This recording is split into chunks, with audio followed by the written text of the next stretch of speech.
یہ ایسا موضوع ہے کہ یہ جو کرسی یعنی یوں کہیے کہ میوزیکل چیئر کے ارد گرد جو پوری دنیا میں رقص ہوتا ہے، میرا خیال ہے خاص طور پہ جو اسلامک ورلڈ ہے اور جو ہمارے مسلم حکمران ہیں ان کے لیے تو ایک بہت بڑا میسیج ہوگا آج کے پروگرام میں۔ پہلے یہاں سے آغاز کرتے ہیں کہ سلطان شمس الدین التمش رحمۃ اللہ علیہ جو ہیں ظاہر ترکستان میں آپ کی پیدائش ہو رہی، تو آپ کا جو بنیادی تعارف ہے یعنی ترکستان سے لے کے جو دہلی تک کا سفر ہے، ذرا اس پہ کلام کریے۔ بسم اللہ الرحمن الرحیم۔ آج ہم سلطان شمس الدین التمش کا ذکر خیر کر رہے ہیں اور ترکی حکمران ہونے کی نسبت سے آپ کو التتمش کہا جاتا ہے، لیکن معروف نام آپ کا سلطان شمس الدین التمش ہی ہے۔ التمش کے معنی ہوتے ہیں فوج کا سردار، اور خاص طور پر جس خاندان غلاماء کی آج ہم حکومت کی بات کر رہے ہیں، اس سے یہ بھی معلوم ہوتا ہے کہ مسلمان حکمرانوں نے رسول اللہ صلی اللہ علیہ وسلم کی تعلیمات کے پیش نظر غلاموں کے ساتھ کیسا حسن سلوک کیا کہ ایک وقت ایسا آیا کہ وہ بادشاہ بن گئے۔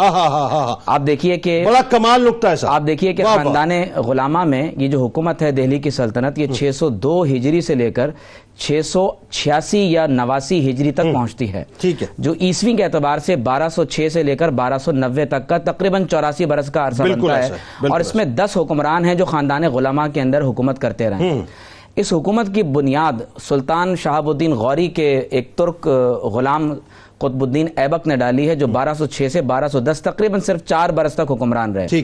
لیکن سلطان قطب الدین ایبک کے بعد جس شخصیت کو اللہ تبارک و تعالی نے سلطانی کا شرف بخشا ہے اور جنہوں نے اس طور پر حکمرانی کی ہے کہ وہ دن کے غازی تھے اور رات کے نمازی تھے، اور خاص طور پر یہ خطہ جسے آج پاکستان اور بھارت کے نام سے جانا جاتا ہے، اس پورے خطے کے تن تنہا حکمران جنہوں نے یہاں پہلی مرتبہ ہندوستان میں اسلامی سلطنت کی بنیاد رکھی، وہ خواجہ بختیار کاکی رحمۃ اللہ علیہ کے خلیفہ حضرت سلطان شمس الدین التمش رحمۃ اللہ علیہ ہیں۔ آپ دیکھیے کہ بہت قابل توجہ بات یہ ہے کہ آپ کا تعلق جس خاندان سے ہے وہ ترکوں میں کراختائی نسل سے ہے، اور آپ کے والد کا نام ایلم خان ہے جنہیں البری قبیلے کا سردار کہا جاتا ہے۔ سلطان شمس الدین التمش اپنی خوبصورت اور سیرت ہونے کی وجہ سے آپ کے بھائیوں کے لیے محسود بن گئے، یعنی وہ آپ سے حسد کیا کرتے تھے، اور جس طرح سے حضرت یوسف علیہ السلام کو آپ کے بھائیوں نے ایک غلام بنا کر فروخت کر دیا، اسی طرح سے حضرت سلطان شمس الدین التمش کو بھی فروخت کیا گیا۔ لیکن قابل توجہ بات یہ ہے کہ آپ اپنے خطے سے بکتے بکتے بالآخر غزنی پہنچے۔ پہلے شہاب الدین غوری نے آپ کو خریدنے کا ارادہ کیا لیکن خرید نہیں سکا، لیکن بعد میں قطب الدین ایبک نے التمش کو خریدا اور اس قدر اپنا قرب عطا کیا کہ پہلے بیٹا بنایا اور پھر اس کے بعد دامادی کا شرف بھی عطا فرمایا۔ اچھا، پہلے تو سپاسالار بنے نا، بات یہ ہے سپاسالار بن کے جس انداز سے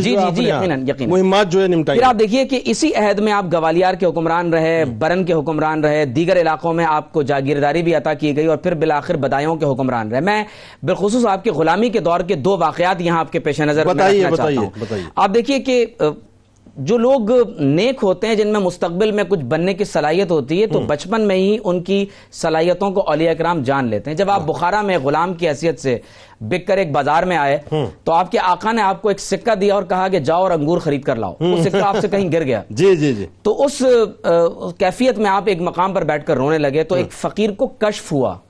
تو وہ فقیر اس مقام سے گزرا اور اس نے جا کر وہ سکہ اس بچے کو، سلطان جو شمس الدین التمش مستقبل میں بننے والے تھے، جا کر ایک سکہ عطا کیا اور کہا کہ جاؤ اپنے مسئلے کو حل کرو، اور جاتے ہوئے ایک جملہ کہا کہ اگر خدا تجھے کسی دن بادشاہ بنا دے تو لوگوں کے ساتھ وہی طرز حکمرانی رکھنا کہ جو آج اللہ تعالیٰ نے تجھے، جس طرح سے اللہ رب کریم نے تجھے عدل عطا کیا۔ اور پھر جب مسند نشین ہوئے تو آپ کو واقعہ یاد آیا۔ پھر اسی طرح سے آپ ایک اور مقام پر جب بک کر جب ایک خطے میں پہنچے تو وہاں رات کو ایک اولیاء کی محفل لگی ہوئی تھی، اور وہاں سما کی محفل چل رہی تھی، لوگ قوالی سن رہے تھے، جن میں حضرت قاضی حمید الدین ناگوری رحمۃ اللہ علیہ بھی موجود تھے۔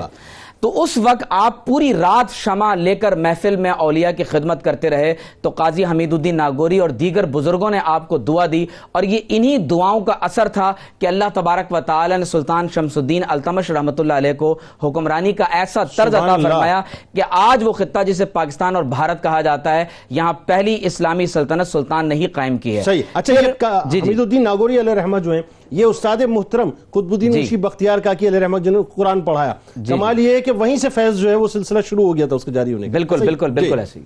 اور یقیناً سلطان کو اللہ تبارک و تعالیٰ نے ذاتی صفات عطا فرمائی ہیں، اور جس طرح سے اللہ رب کریم نے عدل اور انصاف کا نظام ان کے ذریعے سے ہندوستان کے اندر قائم کیا ہے، میں یہ سمجھتا ہوں کہ قیامت تک کے لیے آنے والے بالخصوص اس خطے کے حکمرانوں کے لیے یہ ایک مشعل راہ.